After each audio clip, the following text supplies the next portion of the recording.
All right. Hello, everybody, and welcome to the stream. I hope everybody is doing well tonight. Smudge and Apotham, good to see you guys. Welcome. All right. So, tonight we're going to pick up where we left off last night, and we're going to rework, or continue reworking, rather, our render graph.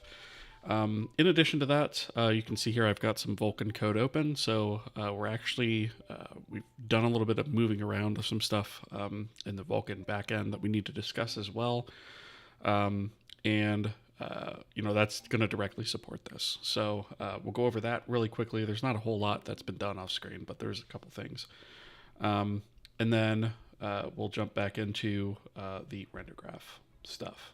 All right.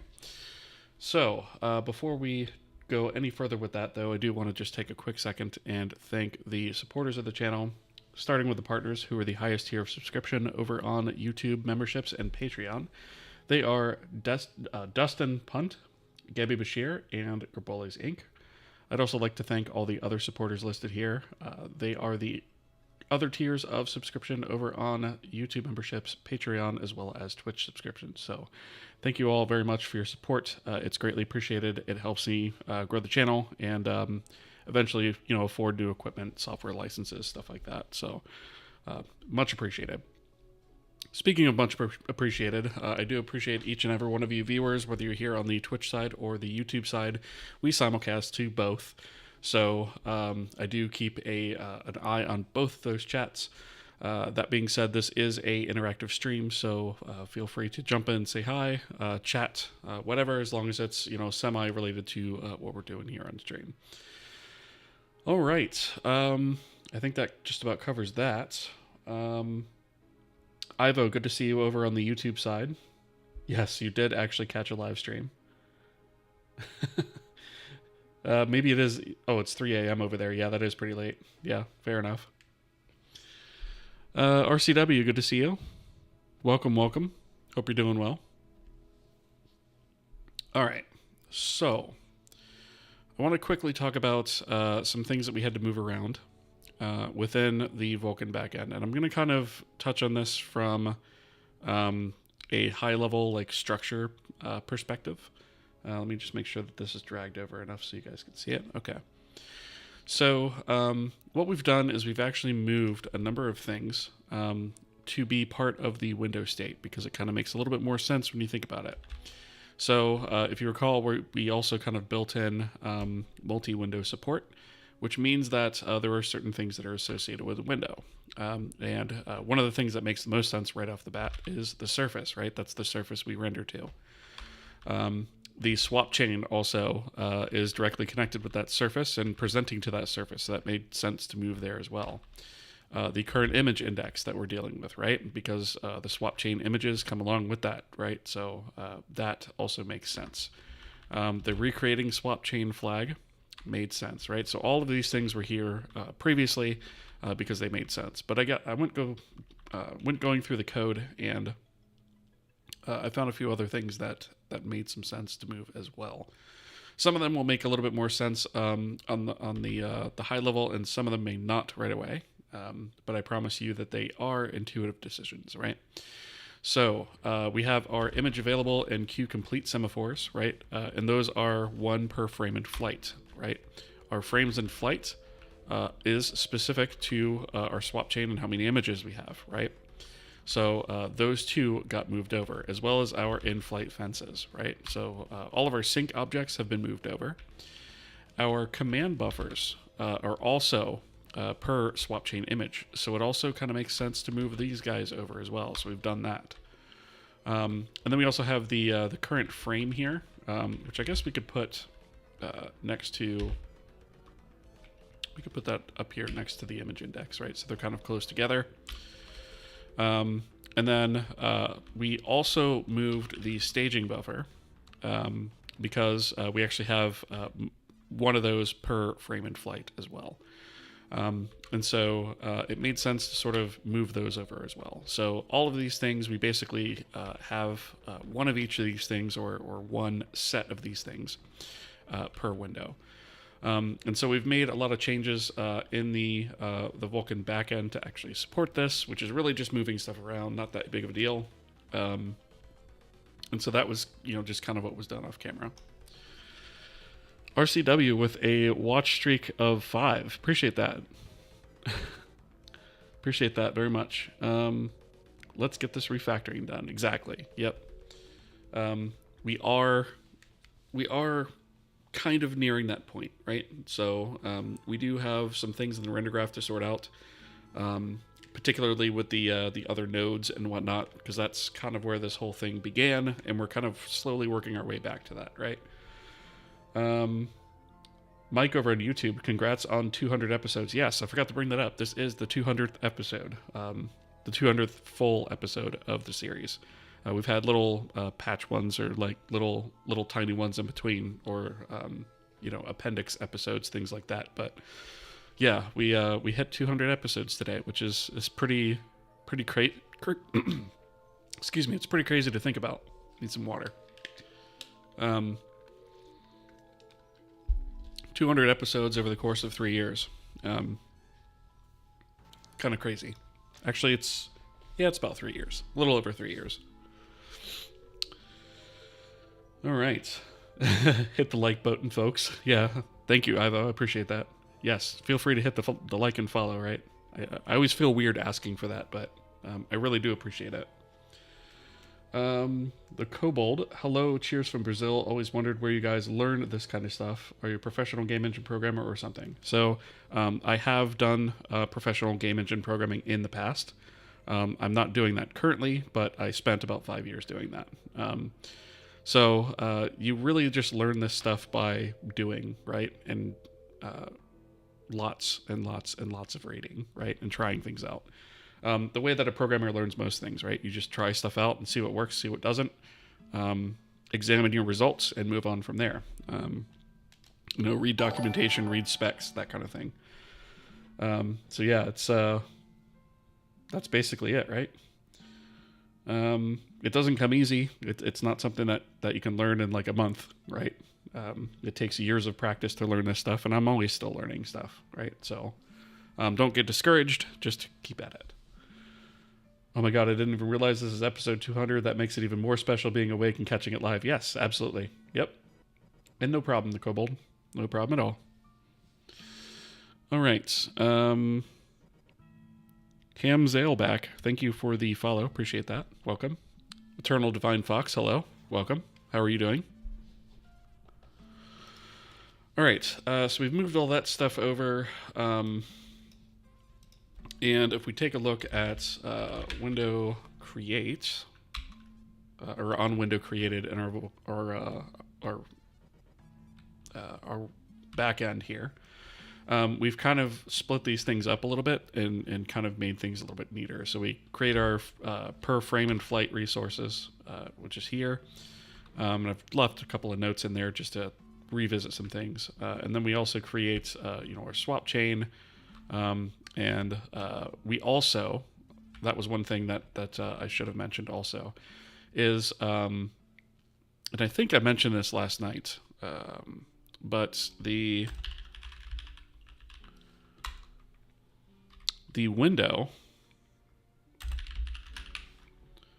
let's see, where is the window renderer state? There we go. So the renderer window now owns the color and depth buffer. I think we did talk about this last night. So it owns those textures because at least for the color buffer, those are the swap chain images underlying that, right? And so it just kind of makes sense to just go ahead and create the depth buffer here too. Incidentally, if you've ever used OpenGL, that is automatically what happens to you, or happens for you as well. When you hear talk about the default frame buffer that's created, what that is you have a default frame buffer that contains a color buffer and a depth buffer by default, and it gives you all those things. So we're going to kind of follow that pattern a little bit here and just have these things available here by default. And then if you want to override or change those things, you can choose not to use them. But for the purposes here, we're going to follow that pattern and use the default. The other thing that I want to point out is, so we have our backend state here for the window. Down here in the Vulkan context, we now have a concept of, if I can find it, let's see, there it is. We now have the concept of a current window, right? And basically what this means is that we can select a window to perform all actions against. And that means that we'll basically be drawing to that depth buffer or drawing to that color buffer by default. And we'll use those resources by default unless we specify some sort of override for that, right? And that's just kind of a normal way of doing things. We say we select the window. This is the kind of context that we want to work in. And we'll go from there. And so that will also very easily allow us to say, okay, now we can take those resources and pass them over to the Rendergraph to have the Rendergraph use them, right? And if we need to customize that later on, we can always customize it, but for right now, we're going to roll with the defaults. First time chat, Hamzel, OS. I'm using Arch Linux at the moment. Arch, by the way. Doing pretty good working on some code. How are you? I'm doing pretty good. Can't complain. You know, just doing the same thing, working on some code. So just to finish up this kind of conversation that we had here, so the swap chain creates our color buffer for us. So if we go into that, and we go into this underlying create function here, we can see that a few things have changed in here, but actually I think we did most of this last night. So here's some of the stuff that's changed, right? When we create the swap chain, we go ahead and get the image count from the swap chain. We get the swap chain images, and then we check to say, hey, is the color buffer render texture handle valid? If it's not, we go ahead and acquire those resources just like we would any other texture. We're just kind of doing it manually here. And then we say, okay, well, let's get the internal texture data for the color buffer. Check to see if it has a name. If it doesn't, give it a name. And then go through each one of the underlying images within that texture. And for each one of those, we set up you know, the format, the layer count, all these typical properties that we would set up. And then once we've done that, we come down here and we go ahead and set up the image handle, which is where the swap chain images are actually slotted into those Vulkan images. The width, the height, the format, all that stuff, give it a debug name, create the view, and so forth, right? So all of that stuff, most of this was already happening in here anyways. We just kind of reorganized it. The thing that we did do, though, is the Vulkan swap chain was actually holding the depth texture as well. And we no longer have it holding that, right? That's held by the window instead. So if we look at the window code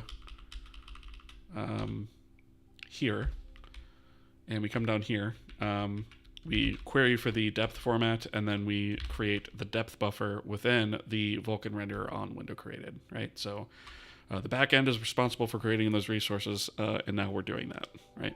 So we just kind of create those things internally, and then, you know, sort of manually wrap those textures. We used to have something in the texture system to actually wrap, we called it, I think, texture system wrap internal or something like that. That's going to be going away. We don't really need that. The texture system shouldn't be worrying about that. We should just handle that here, and that's what we're doing. All right, so I think that pretty much does it for that. One thing that we are going to have to handle is, I don't think we've handled resizes yet, right? So we've handled creation, we've handled destruction, right? I don't know that we've handled resize. So it looks like what we had here before was we sort of this still says plugin. I've done a bunch of renaming for that, by the way, as well. So we update the frame buffer size generation counter, which indicates that the frame buffer size has been updated. Now this only actually winds up getting called once we've passed a certain number of frames on the front end, where we haven't actually performed a resize, right? So that's how we keep from regenerating the swap chain a bunch of times really super fast, which can obviously cause problems. So I think we have that set to either 30 or 60 frames. Like once 30 frames go by and we haven't done a resize, then it'll actually call this and kick this off. So at this point, we had these properties: frame buffer width and frame buffer height, and frame buffer size generation. And actually, we have something in here that says it's been resized, which is fine. We're just going to make that backend. But we are going to refactor this a little bit because we don't need to handle or track these frame buffer width and heights separately anymore. Those are in the window, so we can actually just handle that. So window width, window height, oops, right? And then we have frame buffer size generation. So that was one thing that I wasn't sure on where that's actually used. So frame buffer size generation. Okay, so this is where we are.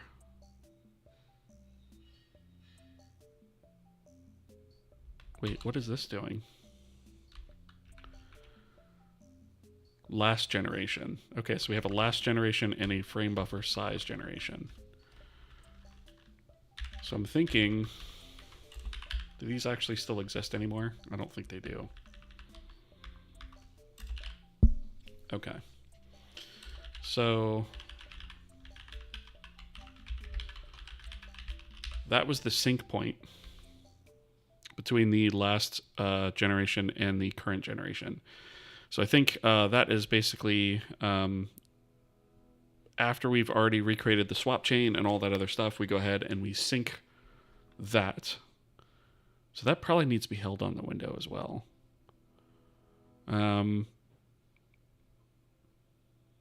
So when we go to prepare the Windows surface, we do a check against that frame buffer size generation. Okay. So this is what needs to be updated. So it looks like both of those things should actually be owned by the window from the looks of it. Okay. So let's see. We have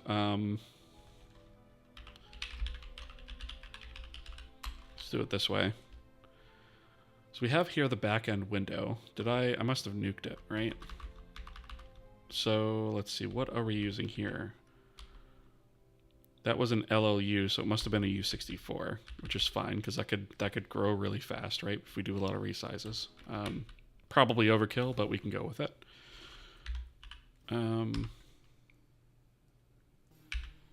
So we'll take this. We'll go to the backend state. Oops. And we will put this here.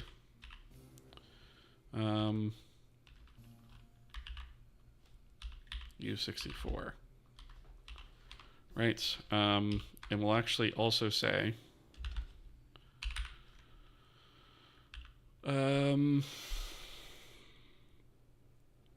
we want to say size last generation. That's a little bit not clear. I guess we could say frame buffer previous size generation, right? So let's take these and actually move them. Let's see, where do we want to put these?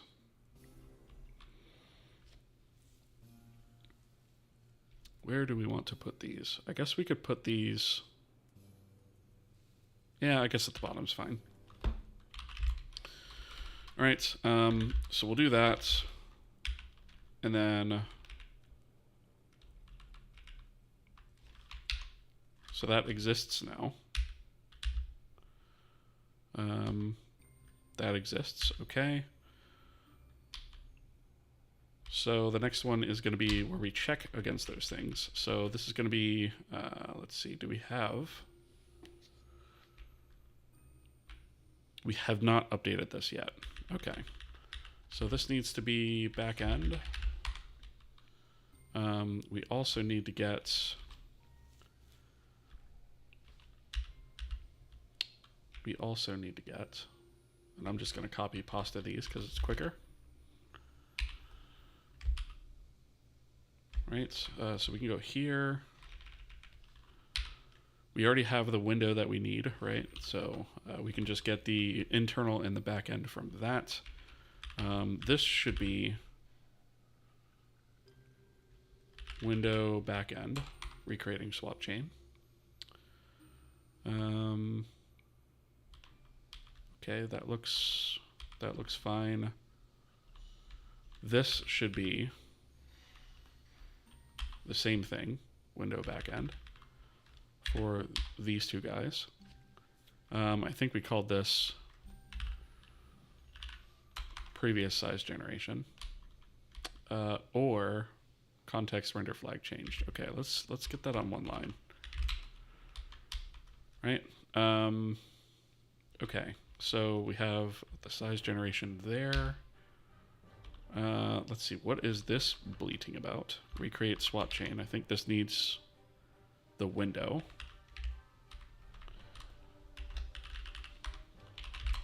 Right. Okay, so we've got some fence stuff to update in here. That's not too surprising, because we moved some of that stuff around. So this is going to now be window backend, in-flight fences, and then this is also going to be window backend, current frame. All right, so that's where we wait on the fence for that. Again, the logic itself shouldn't change. It's just where we're pulling it from, right? Okay. So this is going to be, instead of context, it's going to be window backend. Same with this guy. And same with the current frame. And same with image index. Right. Okay, so that looks good. So the frame buffer width and height. When we're going to recreate the swap chain, this is now going to be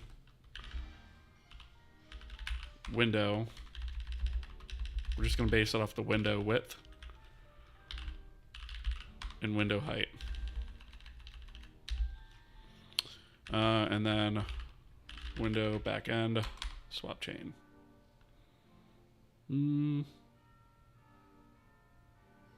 Oh, you know what? I think this just wants the window instead of the width and height. Yep. Because it can derive that automatically. Oops. We want this gone. All right, and context I don't think is what we want there either. I think we want the back end there. Okay. Let's see. Let me catch up with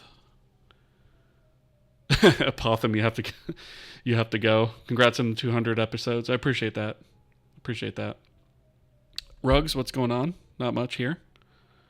Just doing some refactoring. My screen is not dark, it's black. Yeah, I like the darker background, the higher contrast. It's a little easier for me to read, I think. Should be easier for you guys to read too, for the most part. Let's see. You put too much sriracha on your food, this will burn twice now. I know exactly what you mean. I have a shirt that references that. It's like a bottle of hot sauce and it says "see you on the other side." It's hilarious.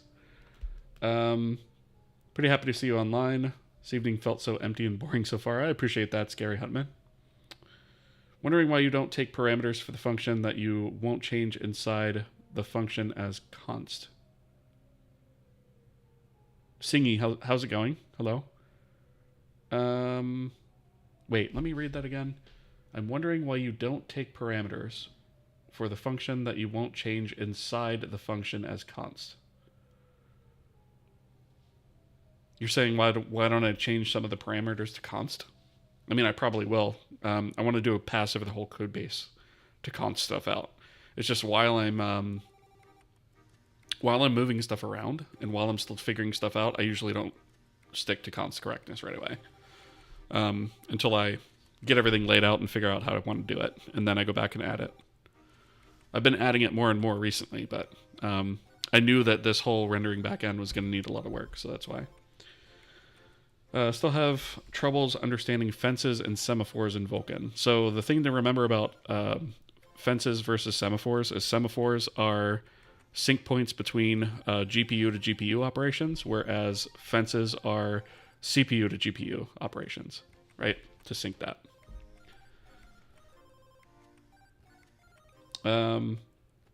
Yeah, you're saying the const qualifier for parameters. Yeah, I know what you mean. Yep. Yeah, there's a lot of places in the code base that I want to add that, but I don't typically do that until I've like locked stuff down. And since I'm in the middle of a refactor, it's definitely not locked down. But yeah, I agree. I like to be const correct. It's just I tend to put that on a lower pedestal while I'm moving stuff around and still designing.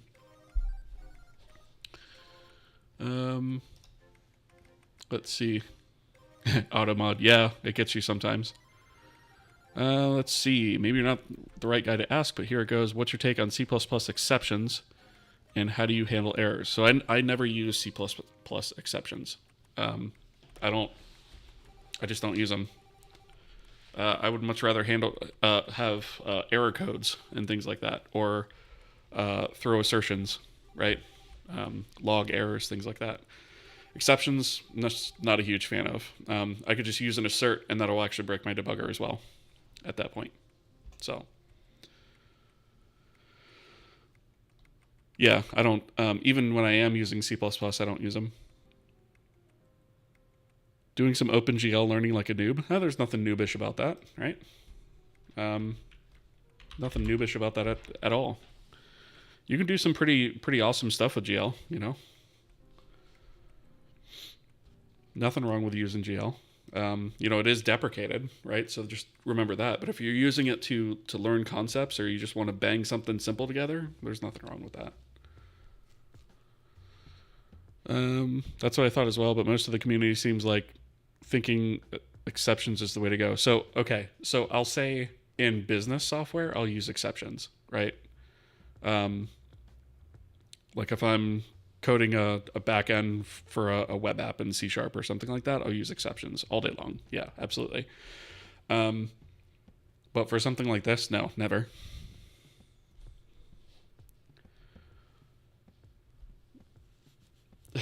Maybe you're just a fanboy of const correctness. I usually am too. It's just when you're dealing with a large code base that's changing as much as this one, sometimes that can get in the way when you're trying to figure stuff out.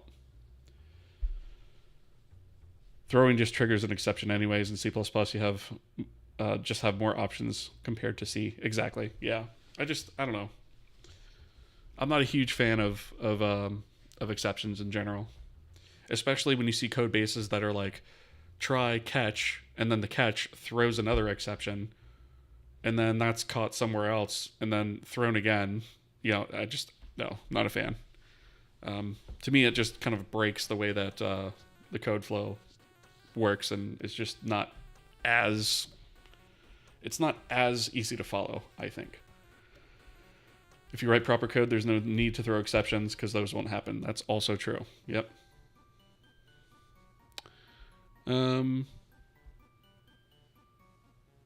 what's the difference between like this and company software? So like,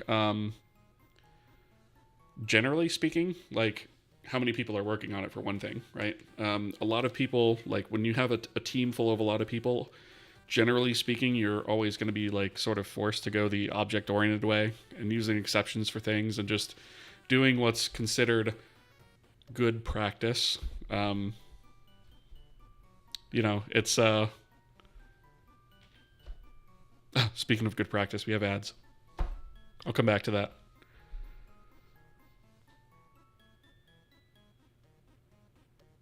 Yeah, when exceptions trigger another exception inside the catch block. Yep, exactly. So annoying. Only reason is more people are used to it. Yeah, I mean, generally speaking, you're tossing turds all over the code base by using exceptions. Yeah, I agree. Not a fan of them.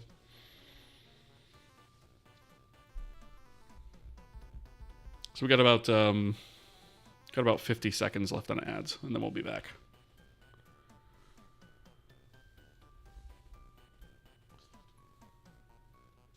You like OOP, but you don't like exceptions. Rather handle it via error codes. Yeah, I get that. I mean, yeah, I'm just not a fan of OOP. It's not like it's not the wondrous problem solver that everybody says it is.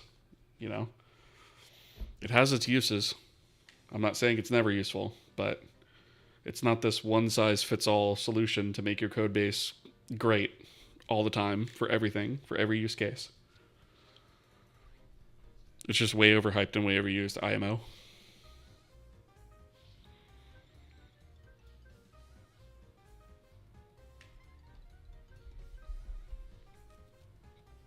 All right, and ads are dead. Cool, so we're back. So yeah, just to summarize there, like, yeah, more people tend to be used to it, right? To that sort of workflow.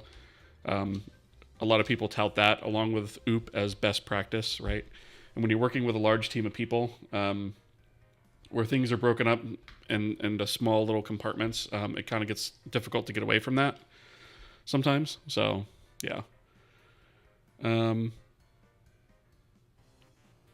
I think you don't do functional or OOP. You do what problem in hand requires. That's exactly it. Use the right tool for the right job, right? People try to apply OOP to everything as if it's this one-size-fits-all solution, and it's just not. A lot of times it gets in the way, and it just adds more complexity to the code than really needs to be there. I feel like people talk about the limitations of OOP a lot more nowadays. Yeah, for sure. Unfortunately, it's still kind of outside the corporate structure, right? Because if you're working on a corporate code base of some kind, like especially for a large company, you're still doing OOP.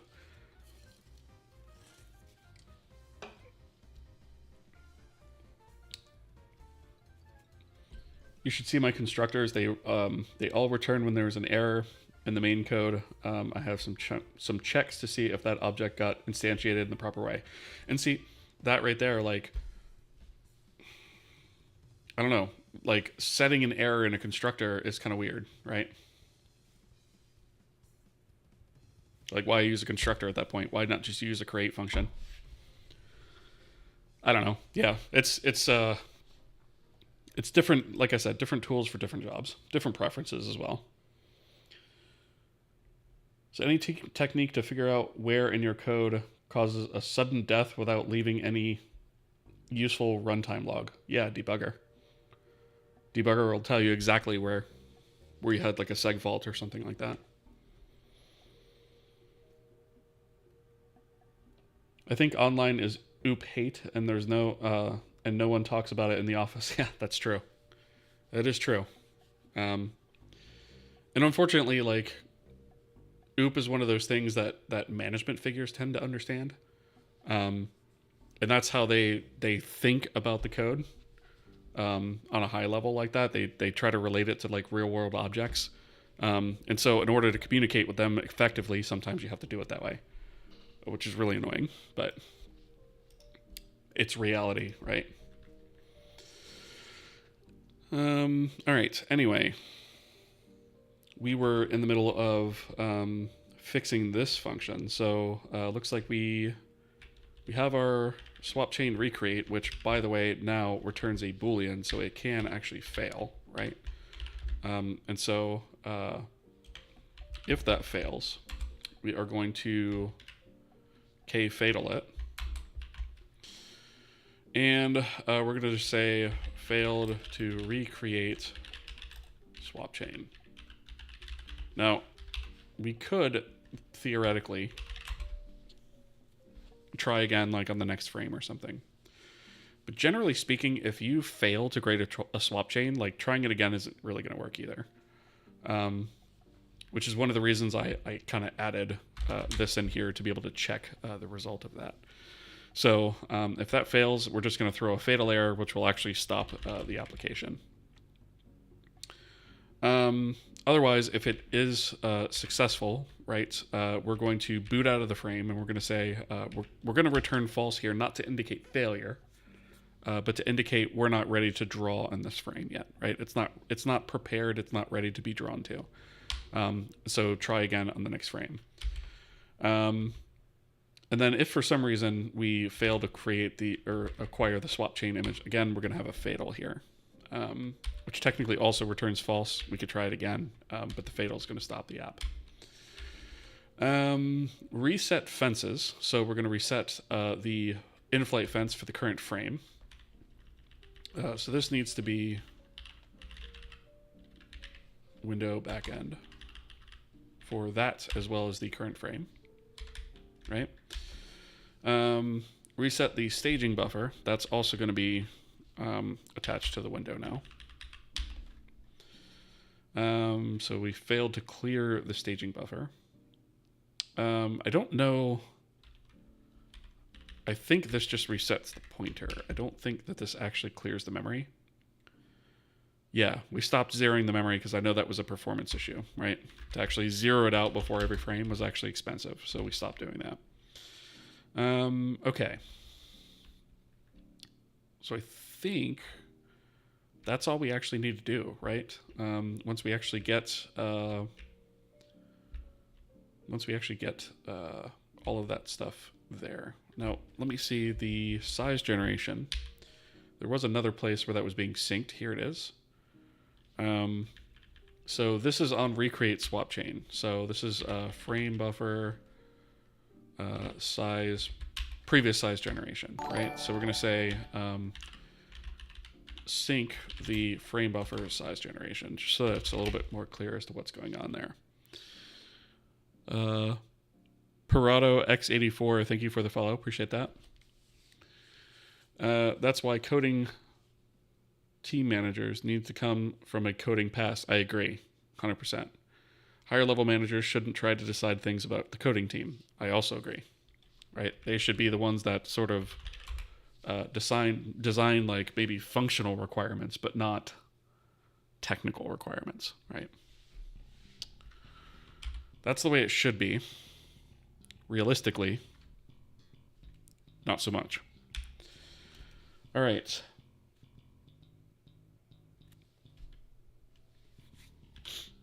So I think resizes are handled now. I'm just double checking what we've done here. Yeah, resizes are handled. All right, that's awesome. So the prepare surface, I don't think there's anything else in here that we need to do. Okay. All right, so the next bit is going to be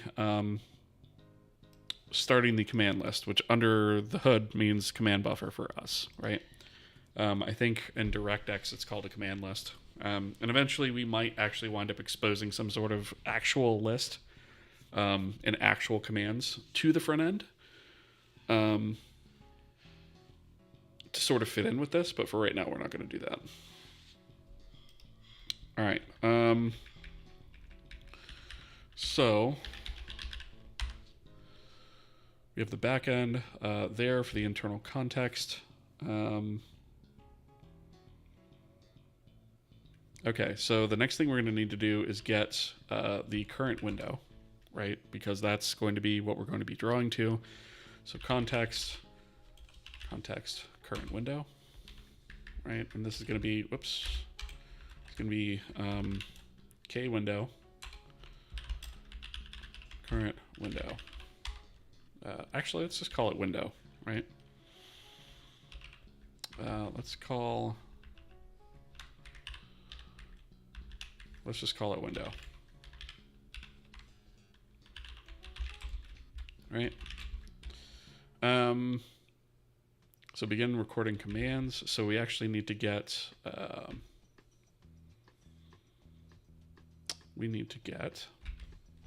these guys. We might want to think of a sort of shortcut to get us there a little bit quicker.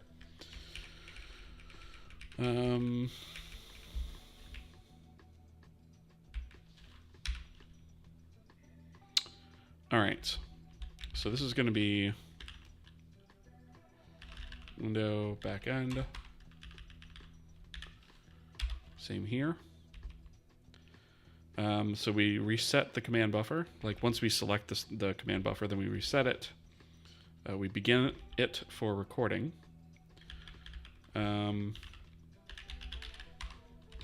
All of these things need to be converted to be backend instead of plugin, right? Because in this context of code, we don't know that we're in a plugin, right? So that doesn't really exist anymore. So that should be it for that one. And then the command list end is going to be very similar. So we're just going to go here, and this is going to be backend, and command buffer is going to be window backend. Right, so we select the command buffer and end it.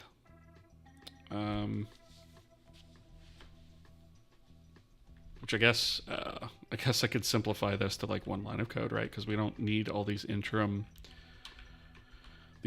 bits, right? So I guess I could just say context, current window, and then renderer state, and then the backend is going to be backend state, right? Okay, so that's that.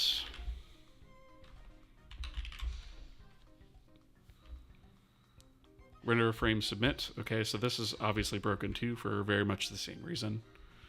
And I think actually this one is going to also be safe to just take probably this version of it. So we'll do that. Oh, we need context as well. I thought we already had. Did we not already have that somewhere? I guess not. All right.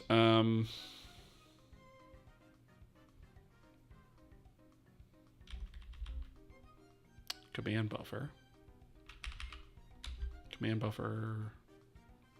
handle.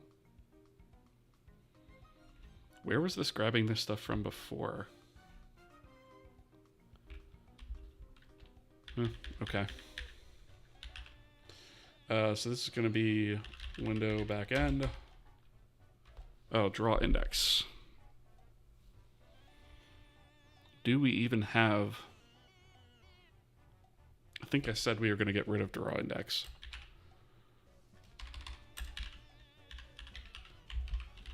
I know it's like in the views and stuff, we have to remove it from there, but... CM Griffing with a raid of 59 viewers. How's it going, Chris? Good to see you. Thank you very much for the raid. Appreciate that. Mr. Sir, howdy. If you guys aren't following Chris, definitely you should be. He's an awesome dude. What were you getting up to on stream today? There's the shout out. Go follow him if you aren't already. You're just noticing how epic my beard is. I appreciate that. Yeah. Yeah, it's coming in. Yeah, I made a deal with chat where if my YouTube channel explodes to 100,000 subscribers before the end of the year, I'll cut it off. I don't think it's going to happen though. But yeah, it's a thing. Um, so to all of the raiders who are new here or maybe haven't seen this channel before, um, I will give a quick introduction as to what we're doing here on the channel. Stream today was about Vexilla for feature flagging. Yeah, Vexilla is looking pretty cool, man. I do like the way that's come together. You're making some safe methods for the SDKs instead of methods that throw. Nice. Even better. We were actually just talking about not throwing stuff earlier. All right, so what we are doing is... Oh, give me 1 second. I'm so sorry. My wife is calling for me, and I think I heard something break. I'll be right back.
All right, I'm back. Sorry about that.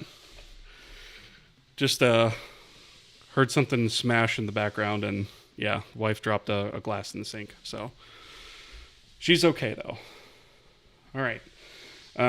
So what we're doing here on the stream is we are building a game engine in C using Vulkan as our initial rendering backend from scratch.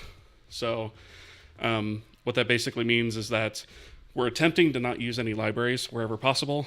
Obviously, Vulkan itself is a library, but we're essentially building the entire thing as a series on camera, right? So, I'm out of breath. So we started out as a YouTube tutorial series, and we changed formats a couple times over the last couple of years, and ultimately wound up on a live stream format, right? And that's kind of what we're doing now. And so if we take a look down here, and I'll drop a link in chat to the website. If we take a look down here and go to GitHub, I already had it open.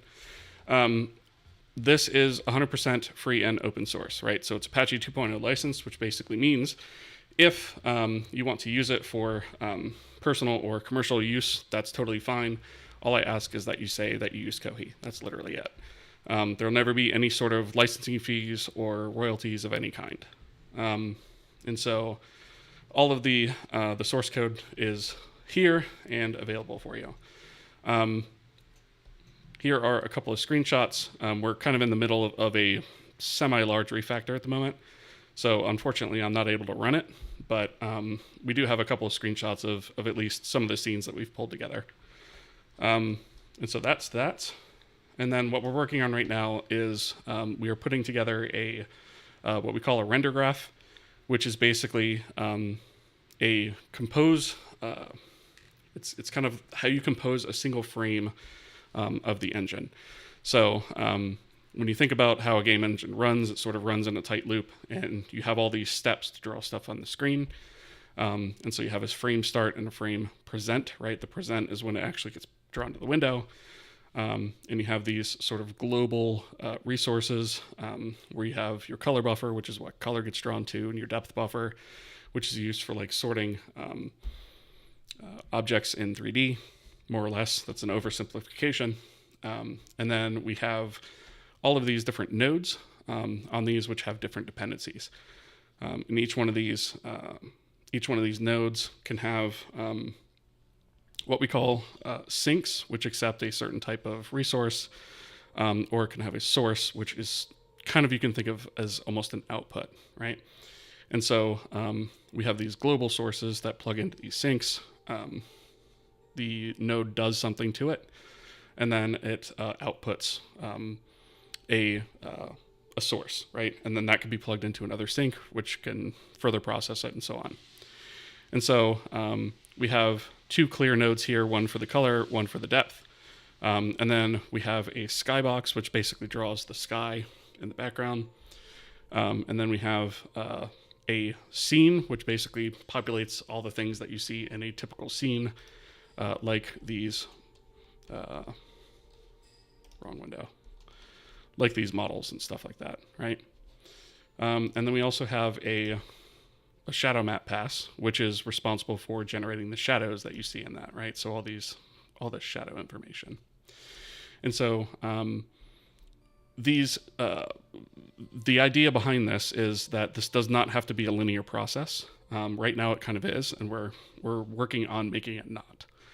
And so the way that we're going to have this work is we have basically a dependency graph that gets set up, where we can determine what sources or what sinks are hooked up to what sources, and what we can run simultaneously and out of order, things like that. So for example, this clear color and the clear depth and the shadow map do not really have any dependencies, right? These two use global resources, and then this one actually owns its own texture internally. So there's no reason that the three of these couldn't run at the same time, right? And then once this one completes, it can move on to Skybox, and then that'll get passed on to Scene, and then Scene can only run when we actually have both of these clear color, clear depth done, as well as shadow map done. And then once that's done, it outputs to the color buffer again, which is then presented, right? And so essentially, this is what we're building right now, or rebuilding, I should say. We already had sort of a portion of this.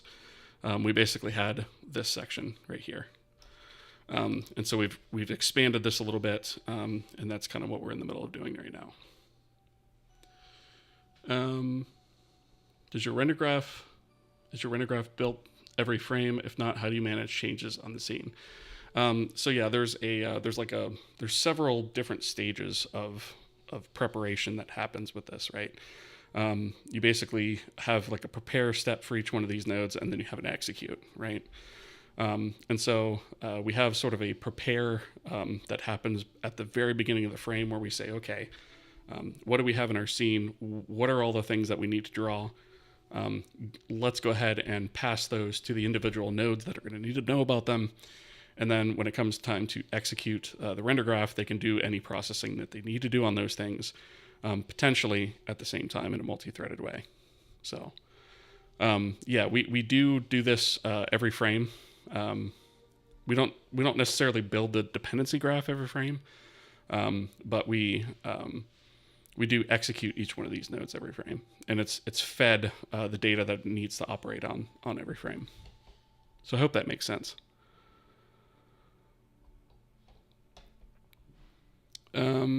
Okay. The skybox should be exchangeable with a sky sphere with a light like a sun or a moon can run across a later one. Yeah, so that's a perfect example, right? So like if you wanted to, and that's one of the reasons why it is separate, is because we eventually are going to have a sky sphere that's a lot more dynamic, right? A skybox is literally just a cube that has a cube map rendered to it. That's a skybox. And so it's very simple. It doesn't provide any sort of dynamic lighting information or anything like that. But, you know, a sky sphere could be a lot more dynamic, right? So we could pluck this out of here and pop in a sky sphere in its place, and it would just work. So doesn't it manage individual resources like meshes, textures, etc.? So yes and no. It depends on the pass, right? Or it depends on the node. So meshes and textures, materials, all that stuff, that's all managed by separate systems, right?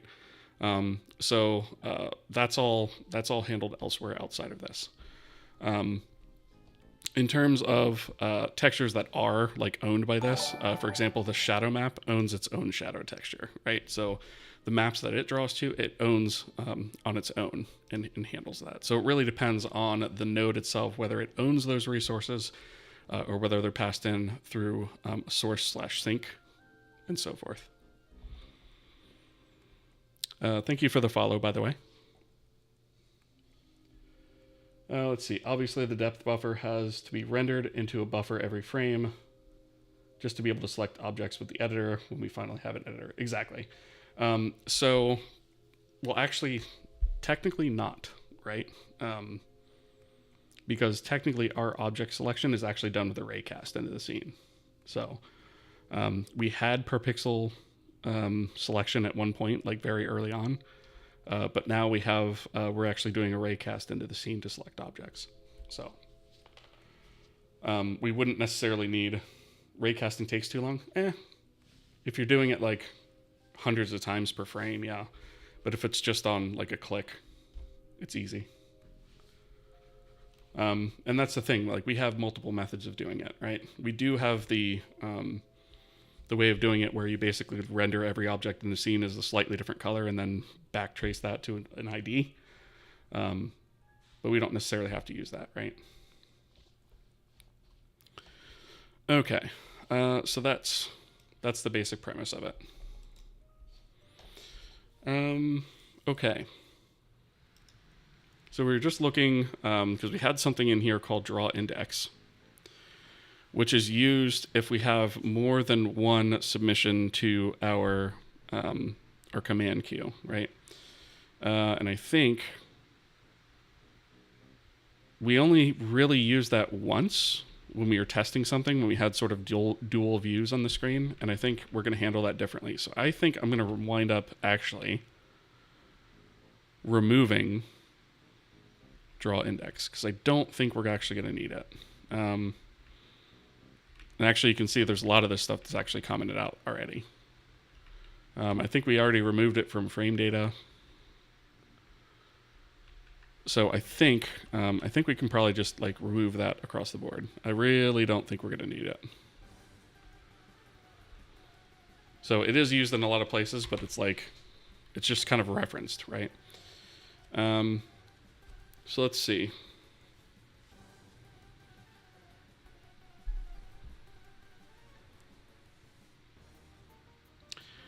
Trying to remember. So, okay. So the semaphore is to be signaled when the queue is complete. So really, we want to go with this default behavior as if draw index doesn't exist. And the default index is 0. So we want to use this top case in both scenarios. So we want to use that. And then we're going to use window backend.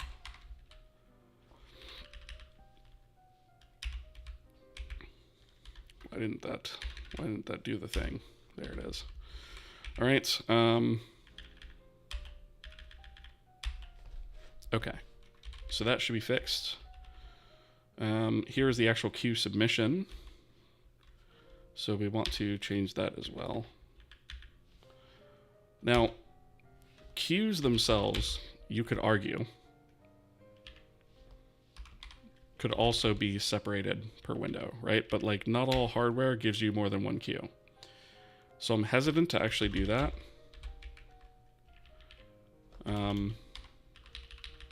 And I think for now, I'm not going to split out the queues, right?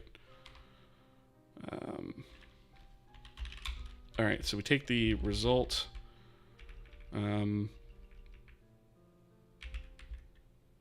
If the result is not success, then we analyze it and see why and bleat about it in the console.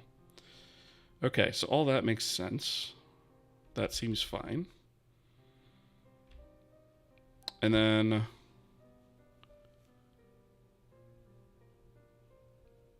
timing per, okay, so this is left over from something I was experimenting with. That can actually go away. Okay. So basically what this is doing is it's taking up all of the commands that we have built up throughout we have ads. All the commands we built up through our ads.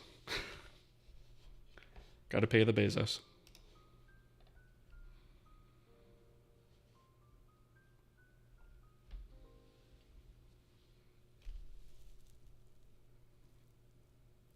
Ivo. I said mostly not using libraries.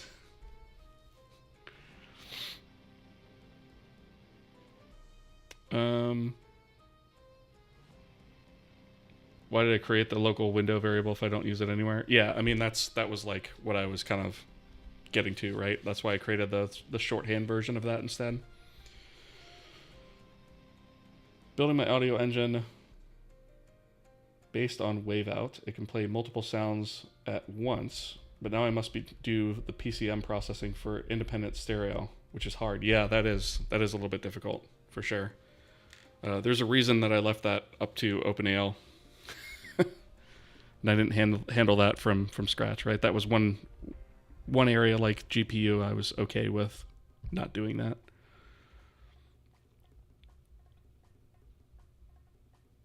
Don't want to learn OpenAL. That's fair enough. There's other libraries that sit on top of it or that use it or, that work differently. Like fmod is another good one.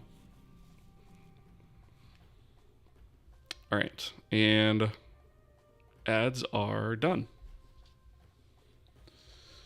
All right, let's see. As far as I know, most of the devices provide queues virtually, like they don't actually exist on hardware. That's true. Maybe more correctly on driver. Yeah, so I know that that is definitely true. Yeah, like it can say you have 16 queues, but you don't really have 16 queues, right? It's like they're like time sliced internally. Always enjoyed fmod, but didn't dive into other solutions really. Yeah, that's fair. OpenAL is kind of the tried and true one, all right? It's got the most support out there. That's the reason I went with that one. All right. Let's see. So, where was I? Okay, so this is basically just taking all of the commands that we've built up over our render graph, right? So all those individual nodes are basically just firing off a whole bunch of commands to say these are all the things we need to do, right? So we build up that list, and here is where we submit that to the queue for work, right? And then after that that work has been submitted and is complete, then we're ready to present it, right? This is sort of the next step in the process. So here is where we build out our information in terms of that. You know what? We do pass the window here, but I'm not sure that we need to, because I could just get it, right? Maybe I'll leave it for now. But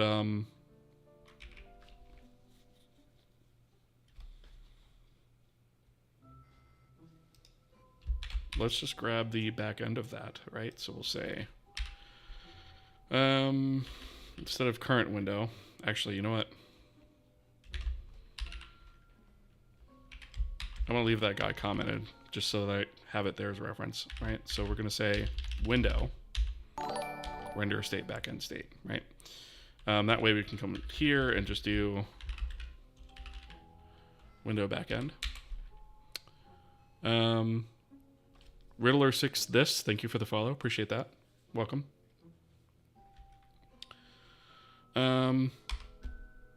Yeah, Ivo, if I do have a truly unused variable, Clang will warn me. Or actually, it'll throw an error because of that. It doesn't like that. So if I did and I missed it, which is possible because I get talking, the compiler will actually pick that up because I have that as a rule to not allow. So I'm not too worried about it.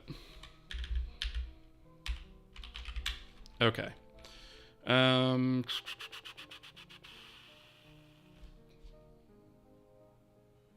Oh, I removed this a long time ago. That can go.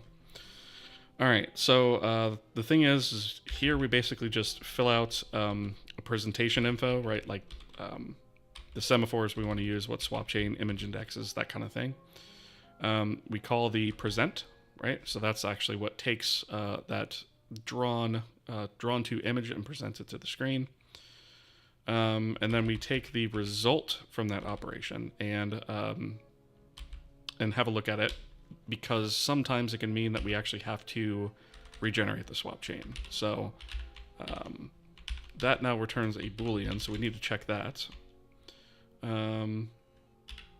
Because if that failed to recreate swap chain after presentation.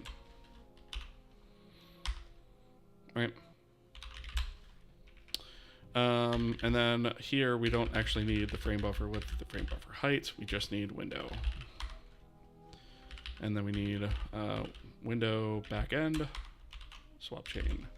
And then this should be backend, right? So there's that. Sergeant Pepper, how's it going? Good to see you. Welcome. W pedantic. That might be the one I'm using. I can't remember which one does it. Actually, I think I set the rule explicitly. I think. You have all warnings and all warnings as errors active in your dev environment. Yeah, so do I. Yep. So I think it's in the. So we're on Linux right now, right? So we have. Yeah, wall, right? And then we have where over here. And then we've got some specific ones. I don't actually see unused, but I think... I know I've seen it come up. Do I have it in... I might have it in additional flags. Anyway... the only error that I don't convert into an error is deprecated declarations, right? I use the deprecated flag for stuff, right? So I want those warnings, but I don't want any other warning to get through except that. So window backend. Right, so we increment the frame, and then we wrap that around by max frames in flight. Okay, so that looks pretty good. Viewport sets.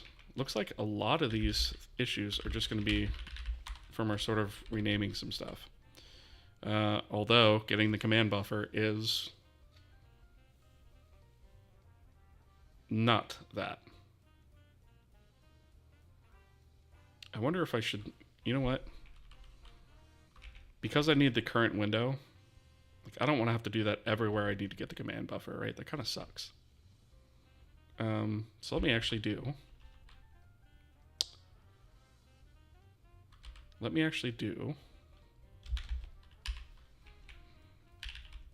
Go to the top here.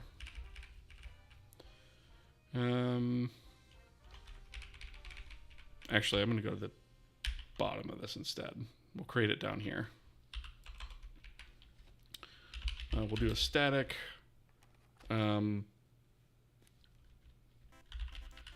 Vulkan command buffer pointer, and we'll just say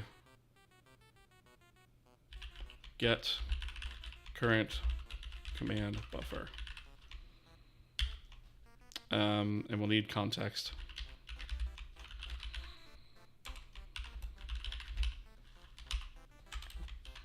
right? And then we should be able to paste this guy.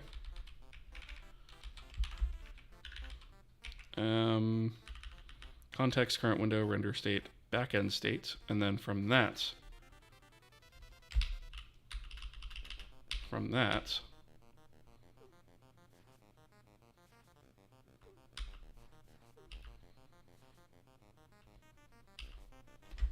get the command buffer.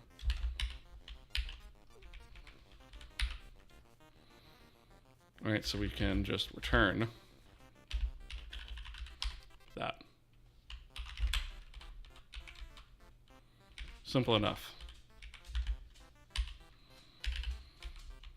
And we can go down here, for declare it.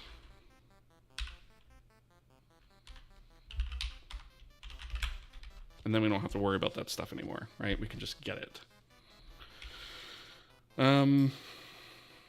Okay, so let's go back.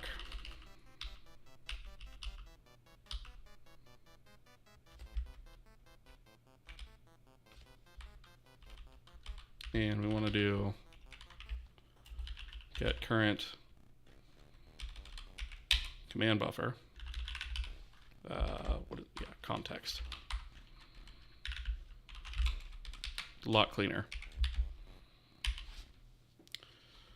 Okay.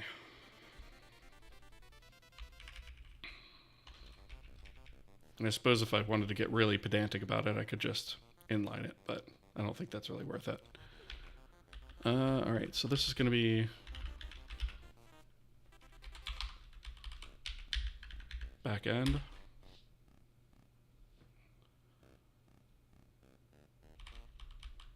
Same thing here. Right, and then I can get this. Paste that there.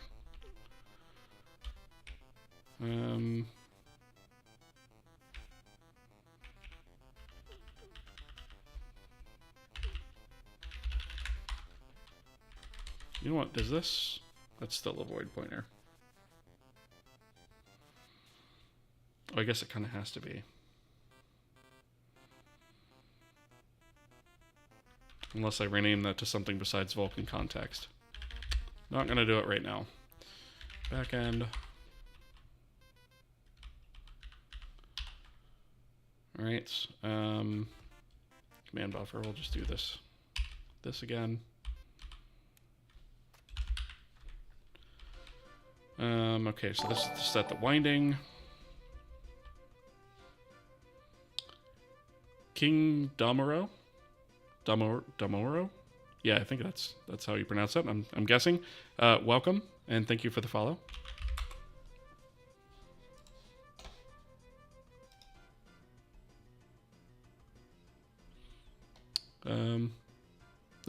Arvis, yep. I didn't catch the automod in time. That's funny though. OpenAL is everywhere. I'm sure it's a great solution. Yeah, it is everywhere. That's why I like it. It's all good. That's pretty hilarious. Yeah, Automod catches some really weird stuff sometimes. Yeah, it wasn't even a bad word. It was just nerd, which is something I call myself all the time. So,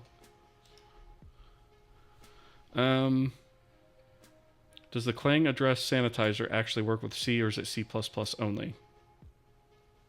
I mean, I've used it with C, and I've not had an issue with it. So, I don't see why it would be C++ only. Right? It should theoretically be backwards compatible, right? Unless I just got lucky somehow. I do need to run that at some point before we release. I just haven't gotten to it. Okay, so we have this. I'm kind of thinking like maybe I should just go back and like maybe I should just go through this whole file and fix it instead of piecemealing it, right? So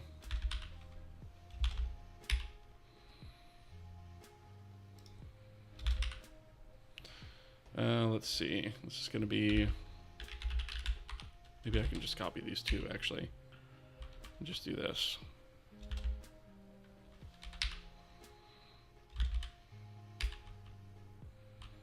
Right, so context and command buffer. Again. Context, command buffer.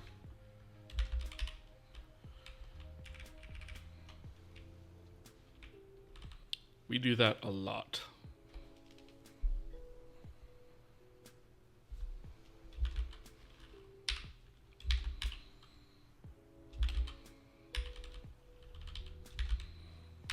That might be something worth macroing.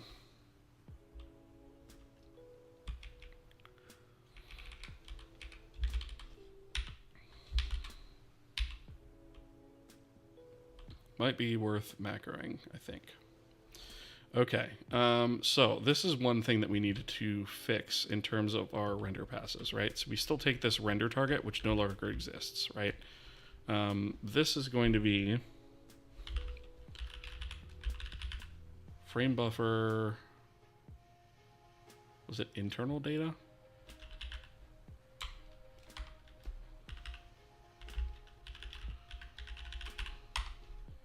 Yeah, frame buffer internal data. And so what we're looking for here, this might require multiple frame buffers, one per frame. Okay, so that's no longer a to-do because we're going to resolve that right now. So we're going to do frame buffer,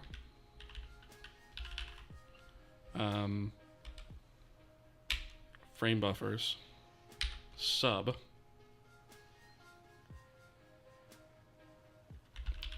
context, current okay, we're gonna have to do current window, render state, backend state. Let's see, we want frame buffers is per image index, right? So that's image index, right? So we want that.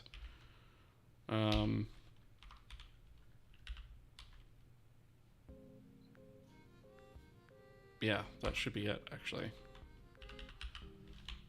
I don't think that doesn't want a pointer to it. That's technically already a pointer. Yeah, okay. So we could just use the frame buffer at the correct index here, right? And that's automatically resolved for us internally now. We don't have to externally resolve that anymore.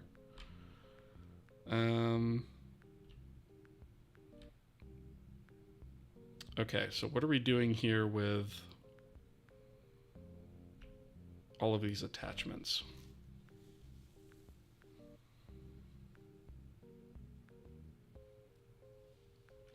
Right, this is the clear data.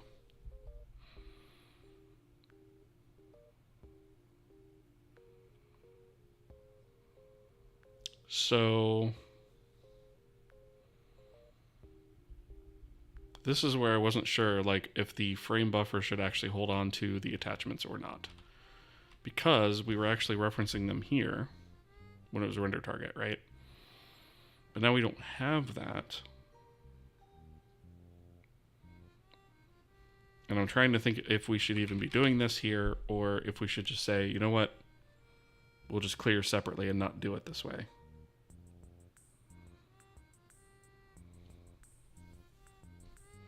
Because we have one for color and then one for depth stencil, right? And so we need the attachments for that. And we could get them from the current window. But we don't know. We don't know that this is actually for the current window. Actually, that was... This might not actually be correct.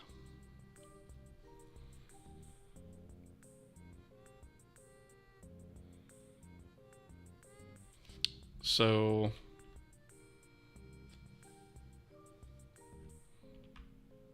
this should actually be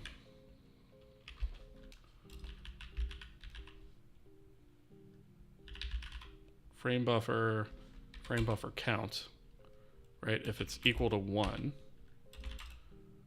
then we need frame buffer frame buffers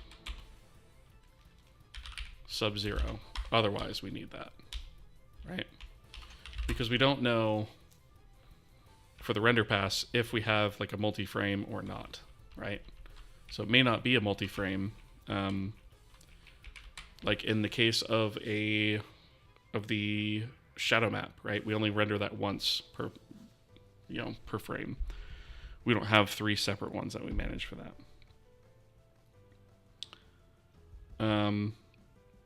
So we do a quick check on the frame buffer count. If it's 1, then we use the first index. Otherwise, we use the index, the current image index. Okay, that makes sense. So the problem is we can't just assume here that we want to use the window attachments.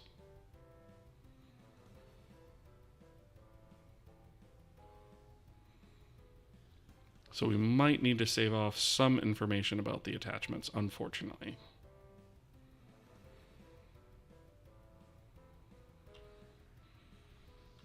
Just to get clear information.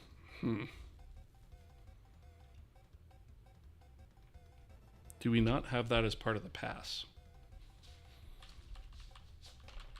Because thinking about it, like, this is something we could probably figure out ahead of time.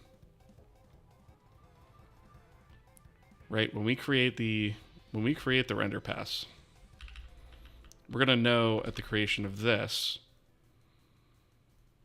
whether we're clearing color, whether we're clearing depth, whether we're clearing stencil, what the attachments are, what their formats are, all that kind of stuff, right? So maybe we need to save that off, because I don't think.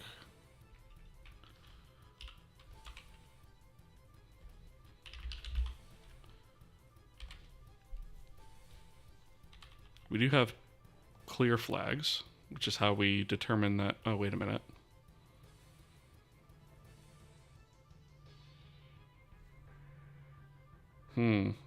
Clear flags alone aren't enough, though. Because theoretically, we could have like more than one color attachment, right? So we have clear color, we have render area, which is all good and well.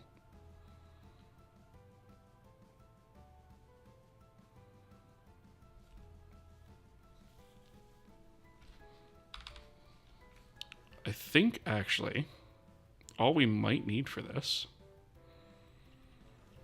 is just a list of attachment types. So when we create the render pass, we could actually just save off the attachment types to a list.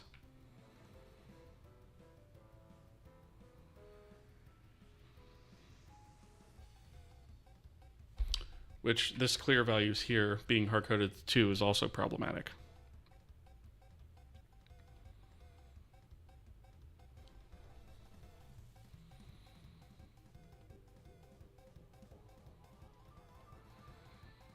Theoretically, we should have clear information for each attachment.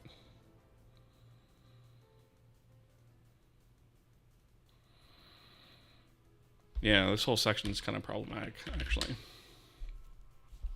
Okay, so let's write down what we're thinking. So,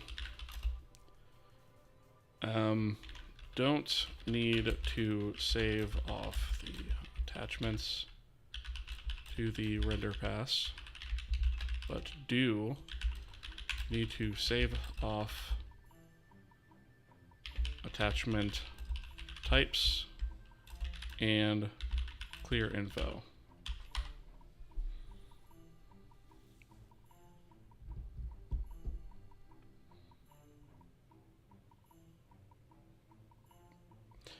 Let's see, this note here, if the first attachment is color, and add a clear value anyways, but don't bother copying the data since it will be ignored. That's if the clear color flag isn't set. Okay, so we have to set clear data on each and every one.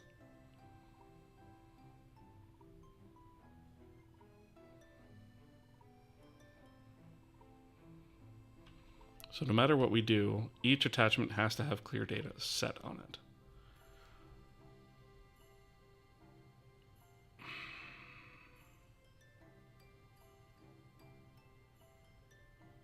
And then it's up to the render pass on what actually gets cleared, right? Because it knows at the time of creation what gets cleared and what doesn't. So I feel like we could create all of this, like this whole clear value thing. We shouldn't even be doing it here. We could actually create this when we create the render pass.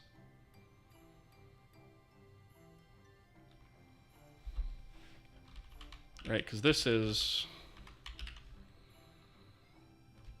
VK clear value array.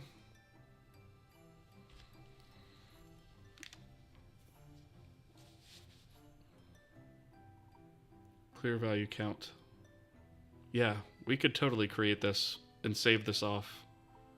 And then we can actually eliminate all this logic right out the gate. Let's do that. Okay. So we have a render pass begin. I'm actually just gonna take all of this for a second. Render pass create. So I believe we know. Yeah, do clear color is in here. And I believe, don't we also have the same for depth? Do clear depth, yeah, and stencil. Okay, so yeah, we know at the time of creating this what we're doing. All right,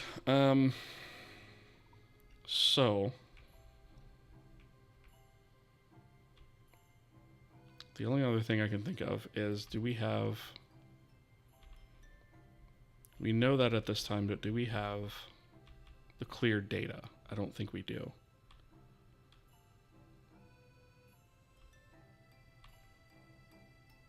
I don't believe we do. Attachment description, attachment config. I don't think.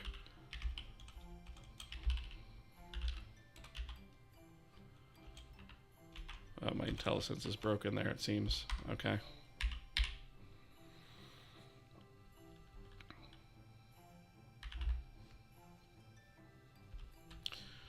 All right, so we're going to take this clear value.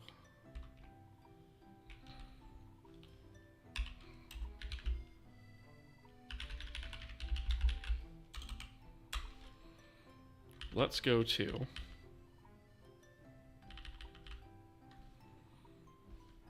render pass. Vulkan render pass is what we're going to want,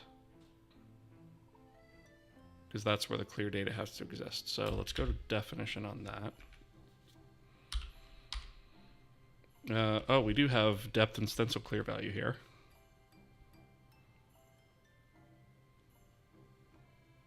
Why? Why do we have that and not, oh, the current render area? Looks like I just didn't remove all the code there for some reason. All right, so I'm just pasting this here for reference, right? So what we're going to do is VK clear value. We're going to have an array of those. We're going to call this clear values, right? And then we're also going to have a U32 clear value count. Value, not value, right? And we'll fill those two out according to all the stuff that we do here. All right, so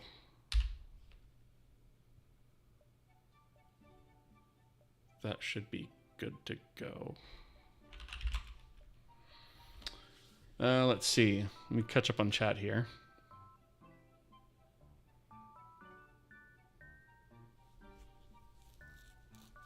You didn't know you could have ternaries in C? Yeah, absolutely. So much code where you do the same thing, shouldn't actually put the code into a macro or separate function. Yes. Again, that's like something that I would do in a cleanup pass, right?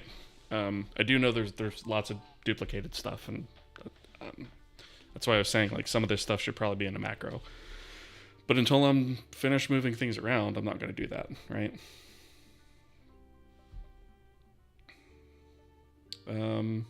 Yes, hard-coded values do suck. I agree. Yes. Yes, I do remember exactly what you're talking about. Yep. All right. Let me see.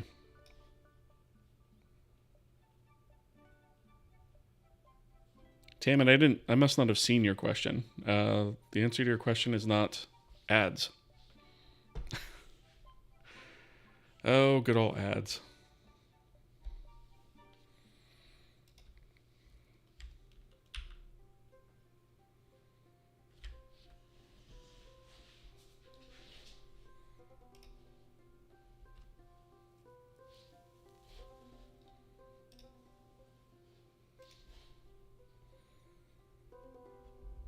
So we got about a minute on ads, and then we'll continue.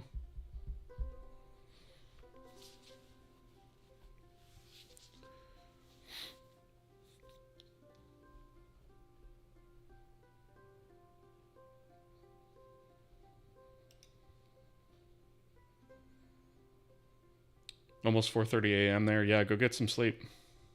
Appreciate you stopping by.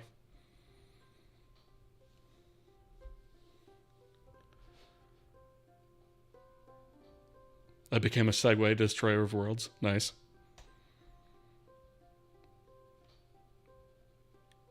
So the answer to your question is not that simple as it seems. You just found 62 pages of course notes from a guy on the Frostbite team talking about it. What was your question? I don't know if I can find it.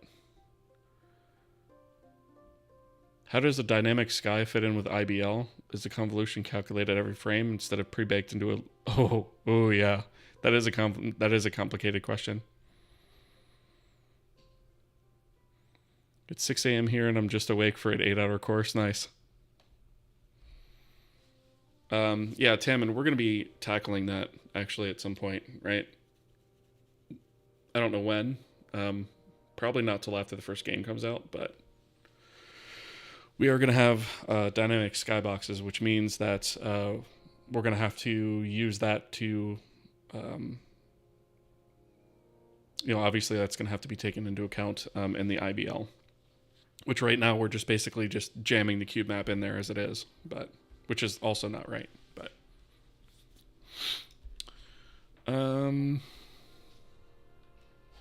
okay.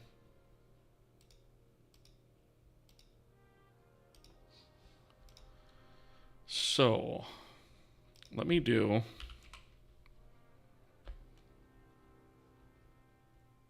internal data,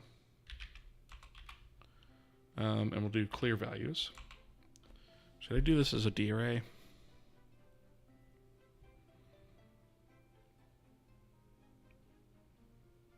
Yeah. It'll be easier to manage.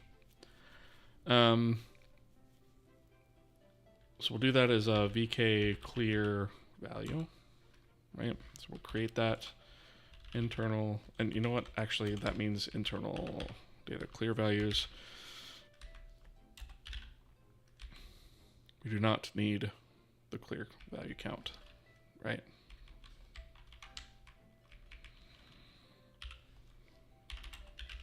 I'm just going to note that that's a D-array. All right, so wherever we say do clear color, right, we're looping through our attachments here, right? So we can say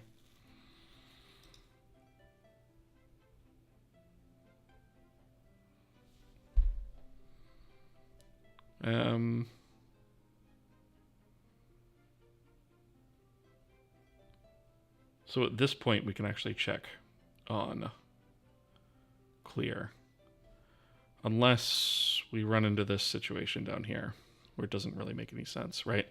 So we do check to see if the color attachment load operation is set to load, but then is also set to clear. That doesn't really make sense.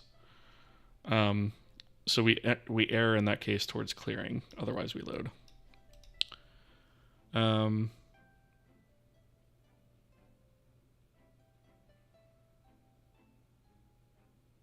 So I guess actually, if we have do clear color on, no matter what, we can go ahead and just set that.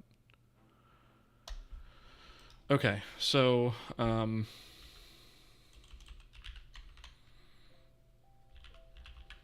do clear color. We can do a VK clear value, color clear, right? And then we can do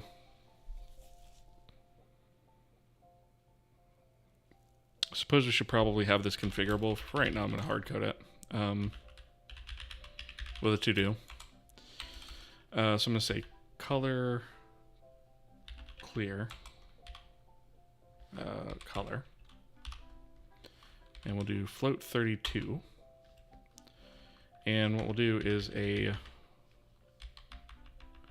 we'll do a copy memory into that.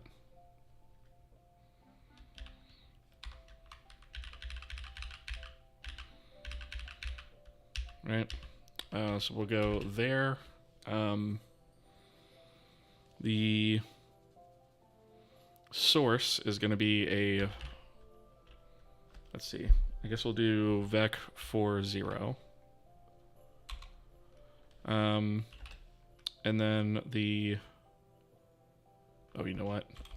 That's going to want to be a, let's do this.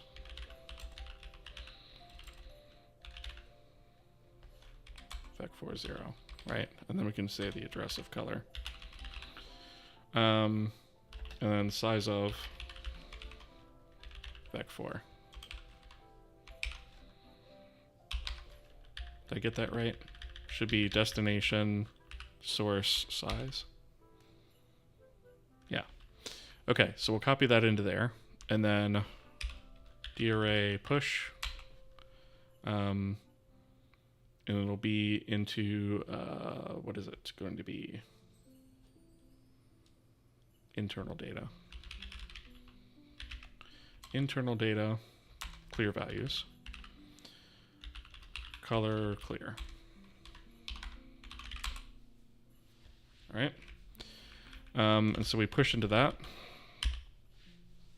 And then down here, we can check if it's not color, then we check to see if it's depth and or stencil, right? And so we can do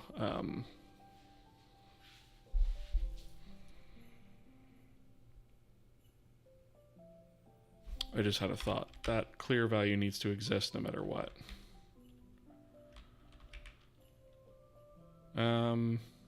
So actually, this is irrelevant, right? Because we need to add it no matter what.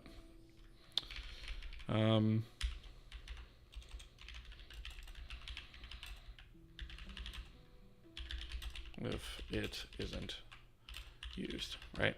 Because what will determine whether or not it gets used is this load op, right? If that's not set, then it won't be used. All right, so really we need to add this even if it's not used, which is also going to be the case for down here. So I guess we can say, in this case, it is going to matter a little bit, do clear depth or stencil, right? So we're going to say depth, stencil, clear. And I think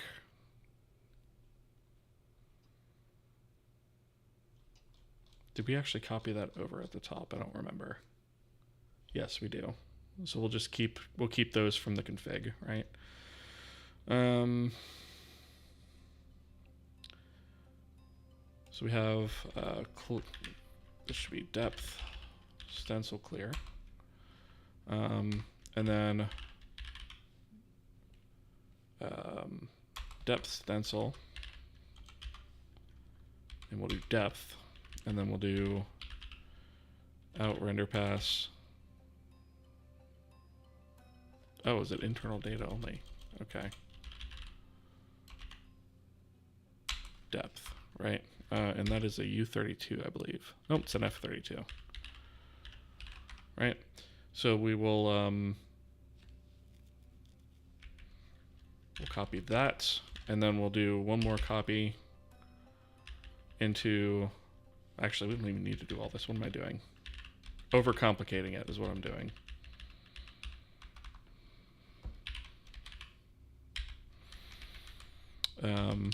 We just need to do that, right?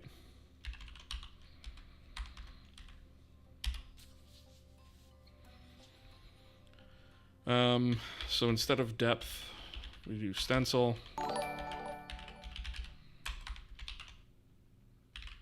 Right, and then we... Fox White, thank you for the follow, as well as Gustavo, thank you for the follow. And then we do darray push, and we want to push that into the internal data, clear values, and depth stencil clear.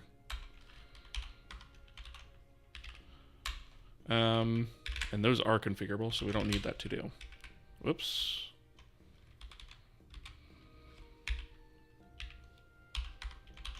There we go. Okay, so what this is going to allow us to do is in render pass, oops, render pass begin, instead of going through all of this stuff, all right, we can literally just take, let's see, clear value count. Yeah. So we could just literally take all of that and do, for clear value count, we'll do darray length. And that's going to be internal data, clear values, right? And then we'll pass internal data, clear values, right? And we literally just get rid of all of that logic. Way simpler. Let's see. You sound American while you use color with a U. It's because I worked on a lot of overseas code bases and became habit. So my spelling is kind of mixed between the two now. It's kind of terrible, I know. Who are you hacking? Hacking my own code base, I guess you could say.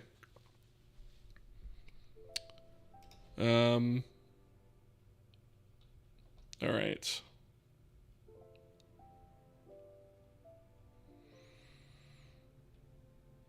Okay, real Jayak. I'm not sure what you're on about there, but I'm gonna time you out for that one.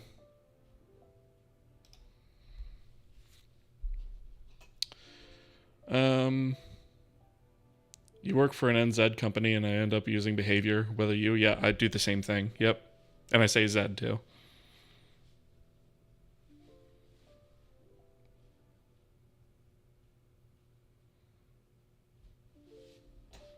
All right. Have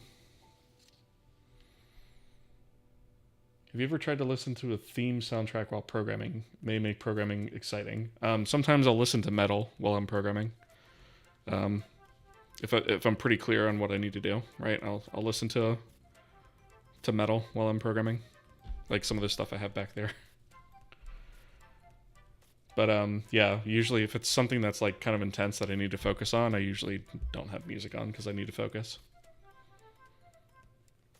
You strongly reject Zed. I mean, that's fair, but to be fair, also, the entire rest of the world says Zed. Gray, color, and Zed are worth adopting. Yeah, I agree. The entire rest of the world is wrong. That's a very American attitude to have. It's very funny. All right.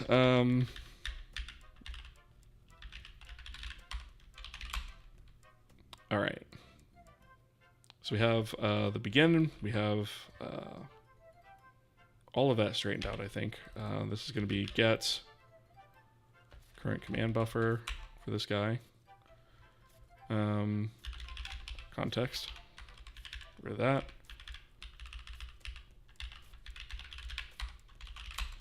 All right. This is going to be backend.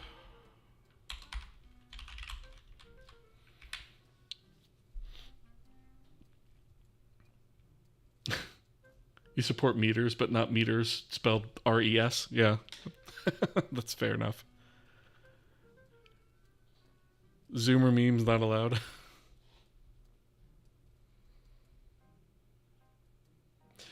So yeah, the guy didn't get blasted for that, by the way. That wasn't why he got blasted. He got blasted for something else he said after that the automod blocked. Yeah. So I give him one try to come back, and if he does it again, I'll ban him. Yeah, it wasn't just for that. Eyeless42 Pug. How's it going, Eyeless? Hope everything's going well. I replace all the letters in that end EE sound with ed. Bed said dead. Ed. F Chad. Yep. How long have you been at this engine? I decided a few days ago to start Vulcan. So I've been at this engine a little over 3 years, but mind you, that's part-time, right? So I don't get a lot of time outside of when I stream here to work on it.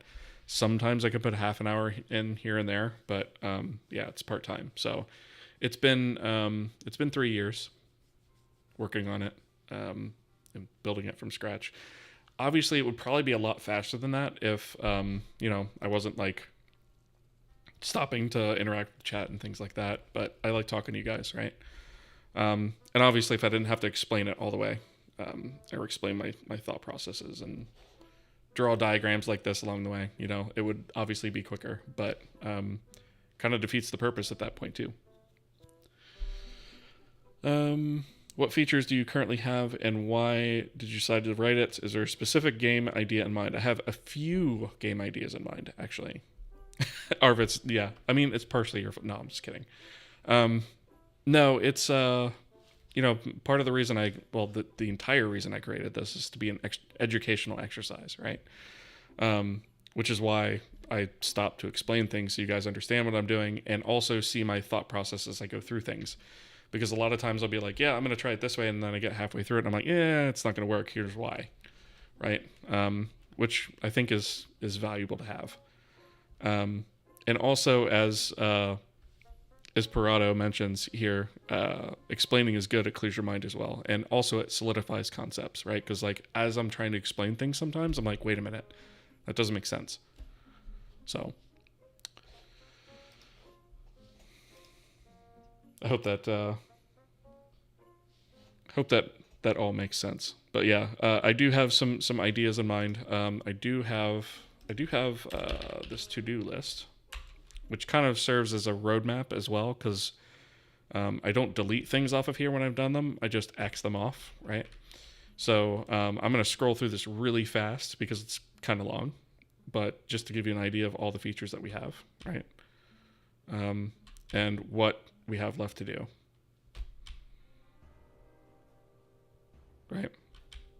Some of these are categorized renderer specific. Some of these are categorized like UI specific, editor specific. And this list is constantly growing, right? But it's 300 lines long, right? So just to give you an idea of scope.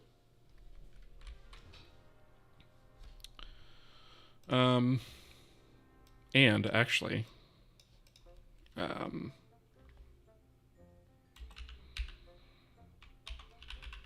I open up a terminal here and I do clock on this, right? So lines of code, right? Just to give you an idea of what we're looking at. A lot of comments, right? But also that kind of gives you a breakdown of kind of what we're dealing with in terms of the code base, right? So I've actually been deleting a lot of code in this refactor, believe it or not. Does the list grow faster than you check things off? It's actually started to even out, believe it or not. So, oh, the camera's in the way. Crap, you're right. All right, let me do it over here instead. Oops, that's the wrong one. I don't want that. Let's open terminal and do clock startup star, right? So that's basically what we're looking at in the code base, more or less, right? So sum total of 59,000 lines of code, right? That was closer to 69 not too long ago, so we've actually been nuking a lot of code. But yeah, those are some stats, right? So we do have a lot of comments because I try to comment the code pretty well. Obviously, that still is in need of improvement, but the interesting thing is it counts header files as C/C++. So technically, you can take these two results and like add them together, right? And that's really what we have. But yeah, that's basically the stats, right?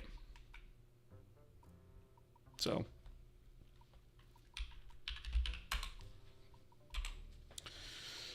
all right. So let's see. We had begin and end. I think we did the color set stuff. I'm kind of glad I actually just like sidebarred here and actually started just fixing the renderer backend because doing it piecemeal wasn't really working. All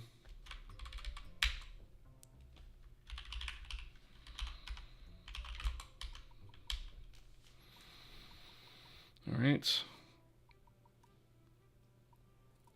Clear color texture. This is the one we just wrote the other day. What is this bleating about? Oh, yeah. That's going to be... That's going to be...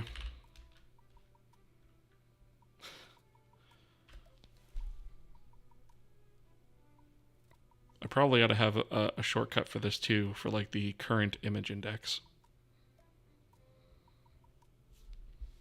Because basically what we have to do now is do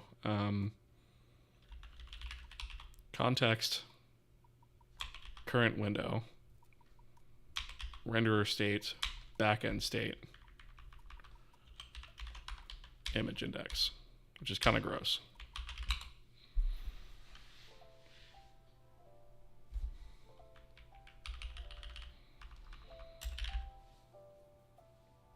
So let's do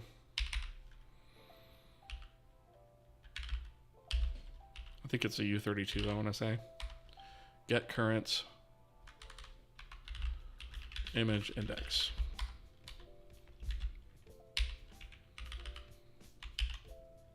And let's do this here. Grab the window backend.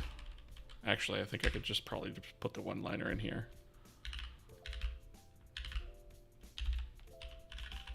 Right, we could just do that image index, right? Theoretically, I guess I could macro it, right? But whatever. Okay. So that way for like super long things like this, instead of doing all that, I can do get current image index, pass context, and be done with that.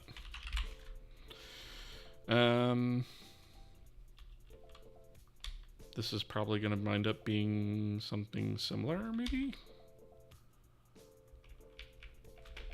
Clear color image, what does this want? The layer count is 1. We want the image view sub resource range. Expected expression. What am I missing here?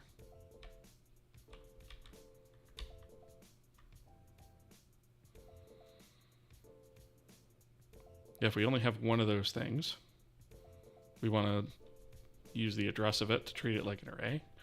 Otherwise, we get the ranges array.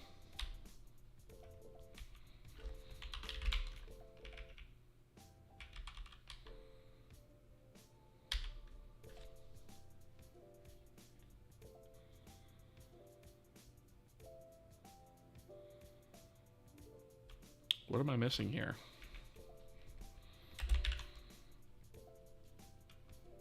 Oh, do I have an extra comma in there somewhere? I do. That should be that. That's why it was messing up. Okay. So that's fixed. Okay. Which means this one probably has the same issue. It does. Because this one is based off of that one. So we can copy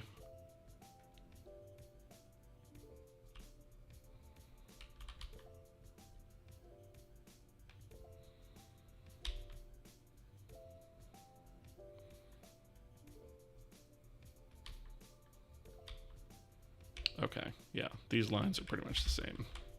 They're pretty much the same, it's just the function they call at the end is different. All right, so there's that.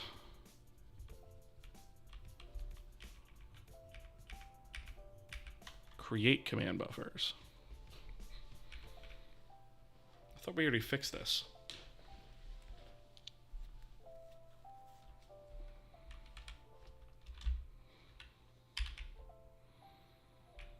I could have swore we already fixed this, but we'll do window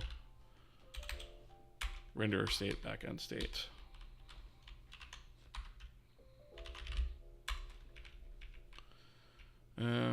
Okay, let's fix this weird new line here. Fix a couple of these.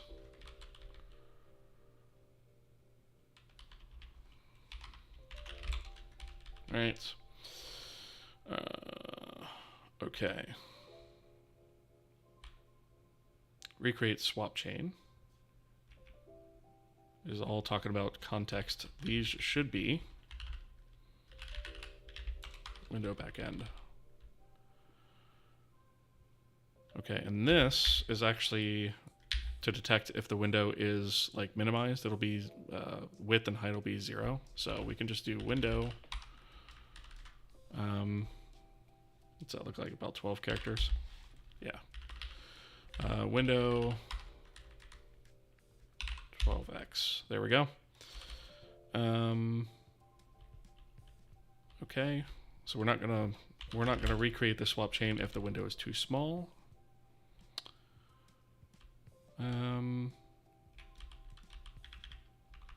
Swap chain recreates. What does this want? This wants the backend instead of the context. Do we not have?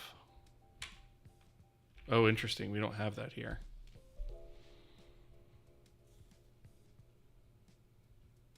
We just have the context.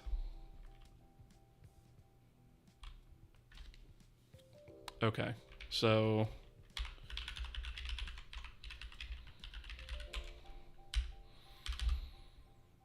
this needs to be changed. So even though it's internal, we actually do need render backend interface.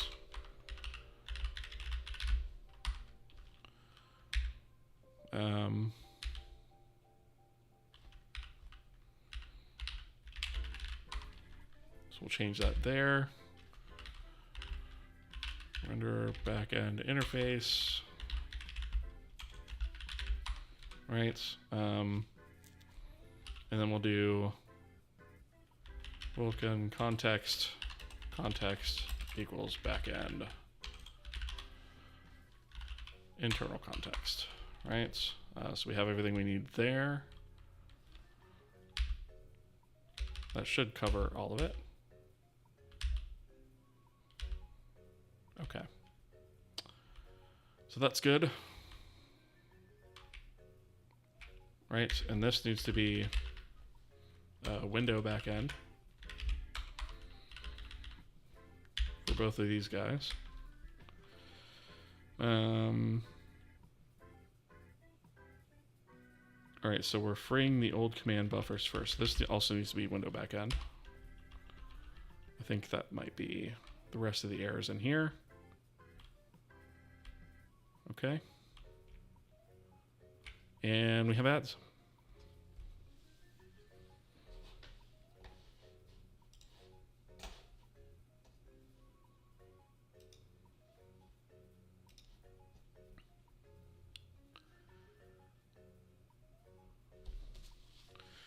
All right. So I do see your questions there. I'll answer them in just a second when ads are over. Just a few items. Yeah, exactly. Just a few items left on our to-do list.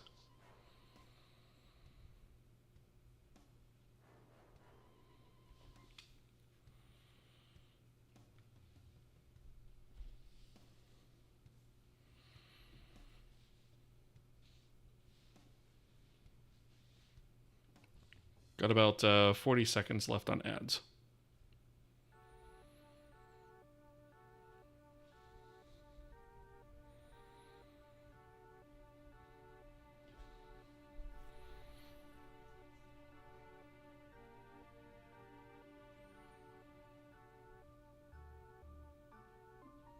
I don't know what fancy term people use these days, but running your application was how you figured it out. Was it great? Probably not, but not impossible. Yeah, true.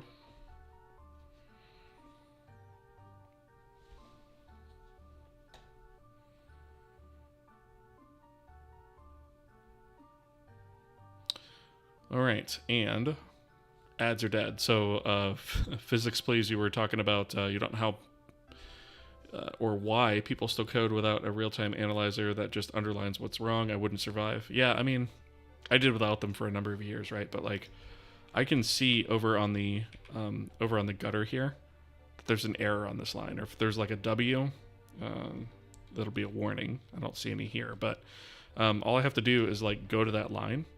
And then if I press a key combination on my keyboard, in my case, if I'm over the error, I can press space D, or if I'm wanting to get all the errors for that line, I can hold or hit space Shift D, and it'll give me exactly what needs to happen, right? So in this case, it's a member reference, right? So I can actually go straight to that and hit code actions and change it, right? Now this is actually, in this case, render target counts does that exist anymore? Render target count, that does not exist anymore. So, oops. So in this case, we actually need, as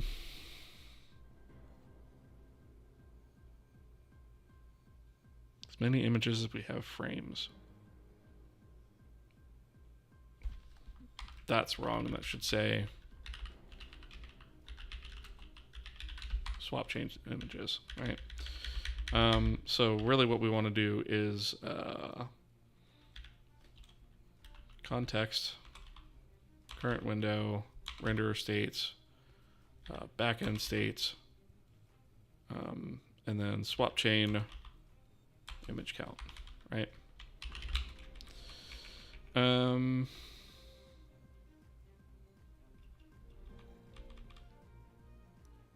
Undeclared identifier T. So this was used to be a texture, but I believe flags is now just it's just passed in, I think. Yeah, we just pass all that stuff in. We don't pass texture pointers to the renderer anymore. So this is actually just a argument. Same with channel count. It looks like there's a few more.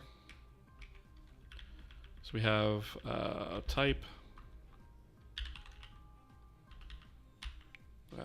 we have width, height, array size, And then we have name, mip levels. Now name is the only one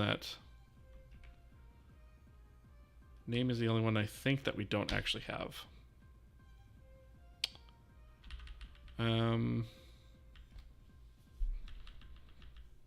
What do we do about that?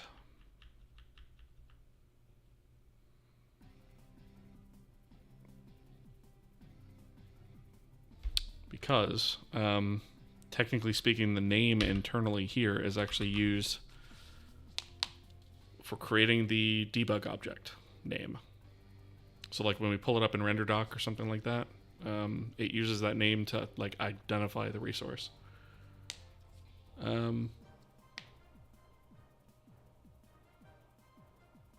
It's not terrible. Yeah, exactly. And there's, other tools that go with it that you can install as well. It works pretty well, I think.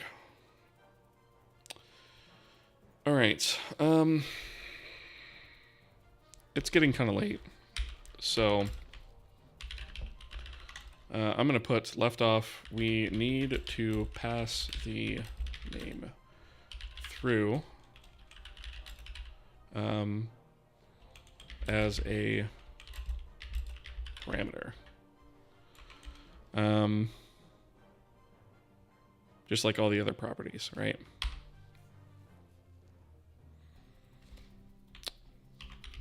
And I'm going to do a make session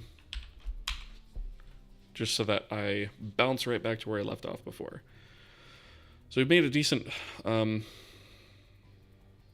way through it, right? It looks like we have 21 errors left in our file, right? Which is not terrible. Of course, that's also, it might have just like quit after 20 errors as well. So, our backend is definitely looking better. We've eliminated a lot of code. And I want to eliminate some more, actually. So this has actually been a pretty good session. So let me see.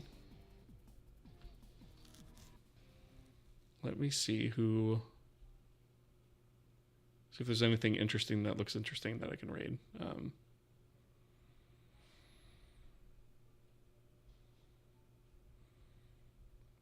Let's see.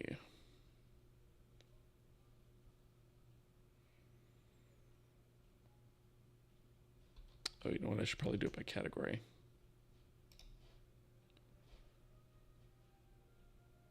Come on, Twitch.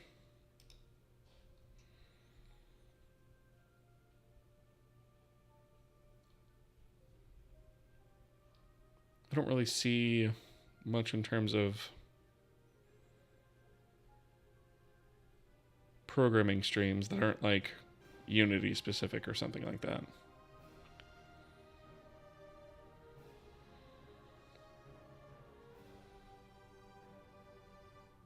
Oh, wait a minute. I think I found one. I see Vulcan and C++. Hot vertex on vertex action. That's what we're going to go with. So I've not raided this person before. But we are going to raid Observer Herb. Because they are doing C++ and Vulcan. So that seems like a pretty solid choice. All right, so with that, I want to say thank you guys for joining me here. I'll drop my socials in the chat if you want to follow those things. And yeah, we'll catch you guys on the next stream. Yeah, that's pretty much it. So thanks, guys. I appreciate it, and I'll see you guys next time. See ya.